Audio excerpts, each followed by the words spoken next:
Sénateur No. Thank you, Mr. Speaker. Merci, Monsieur le Président. Ma question s'adresse au leader du gouvernement au Sénat.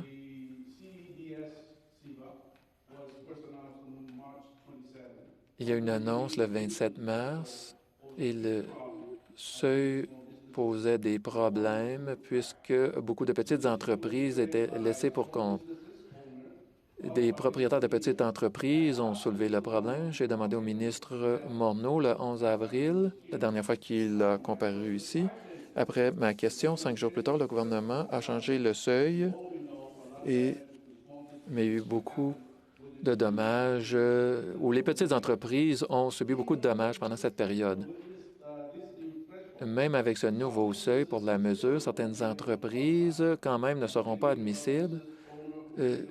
Les propriétaires qui se paient eux-mêmes par des dividendes ou des entreprises familiales qui ne se paient pas de salaire, mais qui investissent plutôt dans leur entreprise, ou ceux qui n'ont pas une masse salariale de 20 000 Est-ce que le gouvernement est prêt à apporter des changements supplémentaires au programme, comme complètement annuler le critère de masse salariale pour que toutes les entreprises puissent être admissibles? Merci beaucoup pour votre question. Le gouvernement continue de collaborer avec les intervenants et d'être à l'écoute pour déterminer comment le programme fonctionne et où sont les lacunes. Le programme fonctionne bien en général.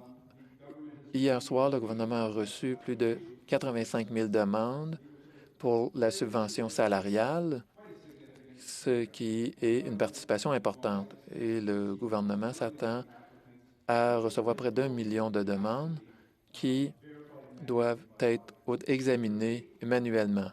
Mais je veux répéter, dans un tel programme et d'autres programmes, les autres programmes qui ont été présentés, des programmes d'une telle ampleur et avec une rapidité remarquable, et il est inévitable que certains cas ne seront pas couverts entièrement. Le gouvernement le comprend et on me dit qu'il continue à travailler pour voir comment ces programmes peuvent s'adapter au plus grand nombre d'entreprises canadiennes et travailleurs canadiens possibles. Sénateur No. Merci. Pendant l'éclosion de la COVID-19, Taïwan a montré qu'elle réussit bien à limiter la propagation du virus. Sa réponse a été une des meilleures au monde. La participation de Taïwan est de plus en plus essentielle dans les forums internationaux, comme l'OMS et d'autres, puisque le pays peut jouer un rôle essentiel pour faire part de ses expériences et stratégies pour protéger la santé mondiale.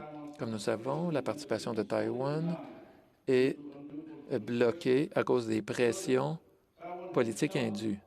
Taïwan a aidé de nombreux pays dans le monde en offrant des fournitures médicales. Cette semaine, Taïwan a donné 500 000 masques au Canada et à certaines provinces. La collaboration de Taïwan doit être entièrement reconnue. Croyez-vous qu'il est temps pour le gouvernement plutôt d'inclure Taïwan en tant qu'un membre dans les organisations internationales? Sénateur Gold. Encore une fois, merci pour votre question et merci pour votre engagement continuel dans ce dossier. Le gouvernement du Canada est reconnaissant non seulement pour l'offre la plus récente de fourniture de Taïwan, mais aussi pour le rôle que Taïwan a joué, un rôle important dans les forums multilatéraux et internationaux. Et le bien-être mondial est bien servi par le rôle que joue Taïwan en tant qu'observateur dans ces assemblées. Cela dit, la position du Canada demeure claire.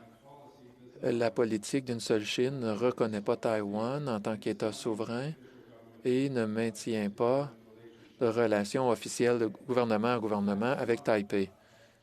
Cela ne change pas le fait que le Canada est reconnaissant de la contribution de Taïwan dans la lutte contre la pandémie. Sénateur Beam. Merci.